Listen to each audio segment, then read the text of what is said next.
Bienvenue à cette revue des marchés boursiers Cachemire du lundi 2 mars 2026. Encore une très folle journée avec ces attaques en Iran de la part des Américains. Et là, ce qu'on a vu quand même, une résilience assez impressionnante des marchés boursiers. Encore là, pas de panique. Et ça a fait en sorte que ça a fini dans le vert presque partout, là, à l'exception du Dow Jones. Mais pour le reste, là, il y a. Bon, c'est le pétrole, oui, qui a monté beaucoup, mais on va voir aussi, là. Il faut voir, attendre la suite des choses.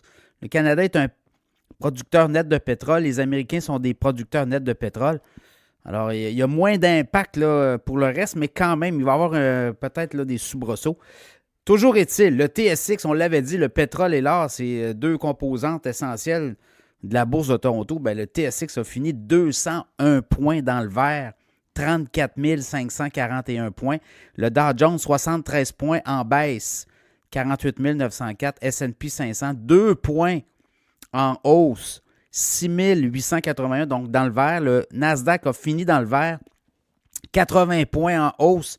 22 748. Le pétrole WTI, 4,42 de hausse. Quand même un bon petit bond. 71,44. Après ça, je regarde le Bitcoin. C'est ressaisi. Il y a eu des achats massifs de Bitcoin. On est parti des 65 000, puis on a monté à 70 000, puis là, on est à 69 441, en hausse de 3 683. Ethereum, même chose, 2045, 106 $ de hausse. L'or, on montait de 46 $. L'or était beaucoup, le choc était beaucoup plus violent. Là. On montait de 100 quelques dollars. On est monté à 5 420 à peu près. Et là, on a monté de 46 $ aujourd'hui. 5 324 $ l'once d'or. L'once d'argent a baissé de 4,45 $ à 89,21 au moment où on se parle. Donc, pour le reste, il y a eu des données. Bon, il y a les frappes en Iran, là, bon, on comprend tout ça, mais les marchés américains n'ont pas paniqué, semblent avoir déjà vécu ça. Surtout que là, ben, pour le pétrole, on va voir, parce que là, c'est 20% du pétrole, le détroit d'Ormuz. Bon, il y a beaucoup de pétrole qui passe là. Semble-t-il que c'est compliqué là, de passer par là, fait qu'on va détourner.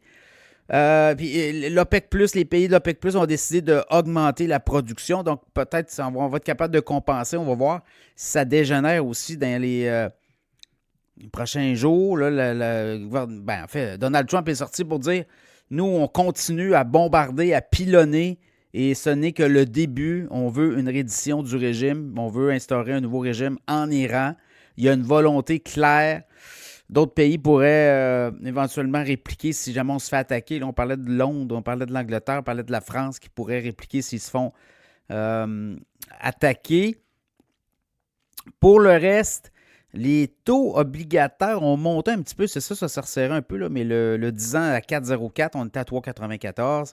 On a eu aussi l'indice ISM, l'indice d'activité manufacturière, qui a quand même été en recul, mais moins prononcé qu'attendu. Donc, ça a comme donné aussi le ton. Donc, voilà.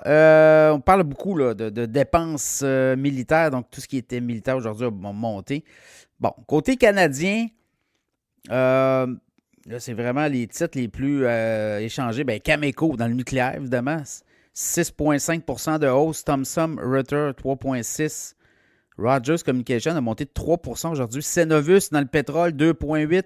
Pembina Pipeline, 2,7. Suncor, 2,6. Donc, voyez-vous, là, c'est nos producteurs de pétrole, Imperial Oil, Enbridge, ça a monté. Du côté américain aussi, là, il y a eu quand même, les technos ont bien fait. Titre comme Palantir qui a monté aussi aujourd'hui. Palantir, beaucoup de contrats militaires. Là, donc, les fabricants d'armes, les titres ont monté. Nvidia, ben, on va regarder là, les titres les plus... Coherent, 15,4%. Circle, 15,2%. Lumentum Holding, 11,7%. Stratégie, le Bitcoin et également l'Ethereum ont monté. Donc, Stratégie, 6,3% de hausse. Honda, 5,9%. Palantir, 5,8%. Coinbase, 5,3%. Corning, quasiment 5%. ConocoPhillips, 4,2%. Robinhood, 3,9. Dell, 3,7. Nvidia a monté quasiment de 3%. Lockheed Martin, 2,8. Oracle, 2,6. Donc, voyez-vous, là, c'est les gagnants du jour. Il y a une Microsoft, Intuit. Donc, vraiment, les Américains se sont tenus aujourd'hui, là, et on dit on ne se laissera pas intimider. On va y aller de façon peut-être patriotique. Donc, les marchés boursiers ont répliqué. Le pétrole, on va voir, ça pourrait se dégonfler. Là. On va voir au fur et à mesure les nouvelles qui vont arriver.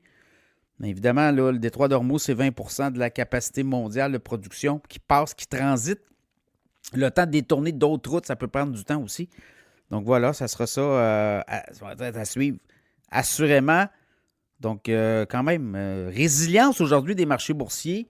Le pétrole qui monte, mais pour le reste, pas de panique. Tout le monde les technos ont répliqué, notamment le Big Tech. Donc voilà, quand même une journée très satisfaisante pour les investisseurs. Là. Il n'y a pas eu de panique et il n'y a pas eu de mouvement. On va voir le pétrole pour demain.